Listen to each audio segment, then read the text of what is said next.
Aloha YouStormer, it's the 13th of August 2024 and we're checking out the Atlantic because we've now got Tropical Storm Ernesto formed and is heading in towards the Caribbean islands.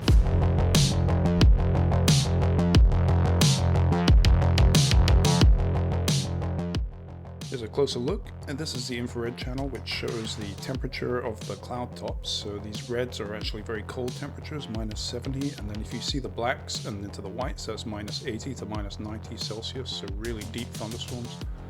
Looks like the center is somewhere around over Guadeloupe, perhaps, bringing very heavy rain. Dominica being affected, Montserrat, Antigua and Barbuda, and then the storm is forecast to carry on over towards the Virgin Islands, US Virgin Islands, and then head off to the north. It does look like it's going to stay a tropical storm until it moves north of the Caribbean. Here's the latest National Hurricane Center map, and the storm is getting dragged up by a deep up-level trough over the longer time frame as we head into later this week. All of the blue is areas, coastlines that are under tropical storm warnings. So a large number of islands, and including Puerto Rico, are all under tropical storm warnings for tropical storm conditions.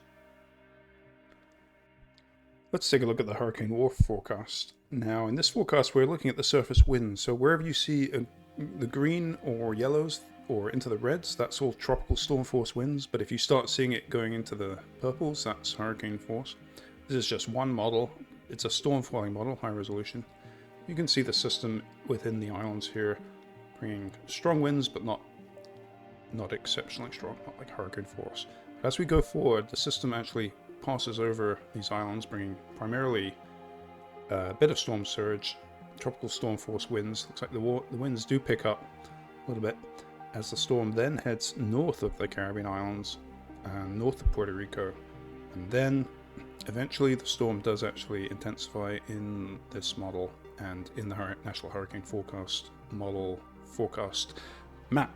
They also have it becoming a hurricane. It's not a hurricane yet in this model, as we're out now to hour 57. That's this Thursday, just going into Thursday. But it does eventually become a hurricane. Now we start to see those purples coming in as we head into the 15th of August. That's later on Thursday. Now the thing is that it is continuing to develop and intensify in this model, and we'll have to check the general intensity forecast because it's becoming quite a substantial hurricane later in the forecast, and there is somewhere in the track of this storm. Now that is a major hurricane in the hurricane warning, and unfortunately there is an island that is in the track, and that island is right there in the black outline. We're now looking at into the weekend. This is Saturday, and we have a major hurricane in this model heading towards Bermuda, and this is actually producing a direct landfall on Bermuda in the eye of a major hurricane. So let's check out the other general tracks, see how unreliable or reliable or unreliable this is, and also the forecast intensities. Here is the track guidance from all of the various models, and actually there's pretty good agreement, isn't there? They're generally going up here. You can ignore these two, they're junk, these three. They're going in often the wrong direction. Essentially they're just not good. And these are good explanation. These are heading up, and this isn't good news for Bermuda because it means that there is a fair degree of certainty about this track, but it is a long way off until it gets to Bermuda in terms of distance. Good comparison to make for tracks is to look at the European Center model, which is what is shown here. And these are the surface winds. Now, a couple things to get our bearing. Here's Tropical Storm Ernesto down here, and then up here is Bermuda, where it says Hamilton. So the capital of Bermuda. And so let's go forward and see where it goes. See the storm moving through the northeastern Caribbean as a tropical storm. Does go quite close to Puerto Rico in this model, in fact pretty much over the northeast corner of Puerto Rico. But the strongest winds are on the northeastern side, so that means probably stronger winds for the islands to the east of Puerto Rico. But anyway, the system does move up towards the east of the Bahamas, missing the Bahamas. Oh, the Turks and Caicos are down there too. And then it intensifies, as we saw in the hurricane warning. Now, how close is it going to get to Bermuda? Well, the system comes up and passes, it's heading towards Bermuda, and Bermuda is now under probably tropical storm force conditions, and then probably hurricane conditions as the storm moves towards the west of Bermuda in this simulation. Let's zoom in to see where it is. So it has this is probably not giving a great impression of the inner core because it is a coarser resolution model. But the system does put the stronger side of the storm over Bermuda, but Bermuda is probably just out of the eye. The eye wall would probably be smaller than actually is being shown in this one. But anyway, the point is that either way of these models, they actually both have a pretty significant impact on Bermuda. So we're definitely going to have to keep an eye on this. If something happens and the storm moves further to the west before it makes this turn, or doesn't turn as sharply, then maybe it would miss Bermuda. But at the moment, the indications seem to be for at least some impact on Bermuda, and possibly significant. And if you're wondering why the storm is making that turn towards the northeast, it's because of this great big trough. We're looking at the 500 millibar sort of mid-tropospheric winds here, and these are a rough guide as to what's pushing and pulling the storm in a way. And if this system comes up and gets close to this jet in the middle troposphere, then it'll get pulled in that direction.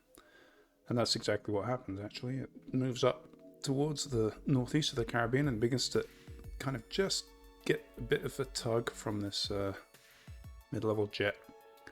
And that then starts to turn the storm and suck it up towards Bermuda.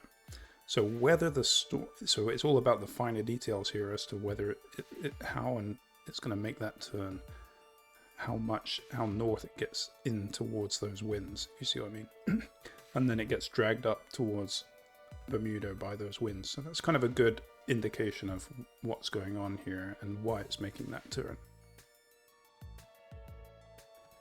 Let's take a look at the ocean conditions. This is what is fueling the storm. These are the ocean temperatures. Don't get too carried away by all of the reds. It's just the scale is putting a lot of reds up here because it's covering the whole globe, so it has to cover a lot of different temperatures. So anyway, we'll check out the anomalies in a bit, which are the differences from normal, but the actual temperatures, this is from August 11th. If I just scroll up, you can actually look in the left and you'll see the temperature being displayed very small. And you can see the waters as the storm roughly on the track are 29 Celsius, 29, 29, 29, 29, 29, 29, and just gets down to 28 once we get to Bermuda. And Bermuda is this tiny little island down here. And so usually the cutoff for hurricanes is around 26 Celsius, and so the waters are plenty warm. And if we look at the differences from normal, we can switch over here and get rid of this layer.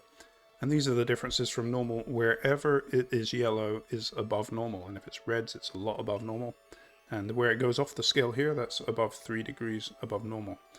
So pretty much all along the track is above normal. There are a few pockets of below normal, which are in these, when you see these greens, the grays are average. And then actually towards Bermuda, it becomes more anomalously warm. Temperature is dropping. We saw it going down to 29 to 28, but because as you go north, the average would be getting colder. So that means the differences can be greater while the temperature is actually the actual temperature is going down. That makes sense. But anyway, it's plenty warm is the main message. And looking at the broader scale, it is very warm throughout the tropical Atlantic. Looking forward to the future, there's plenty of energy down there, anomalously warm. And I think on that note, I'm going to leave it for the moment. Let me know what you'd like to see in the next video, and keep it real.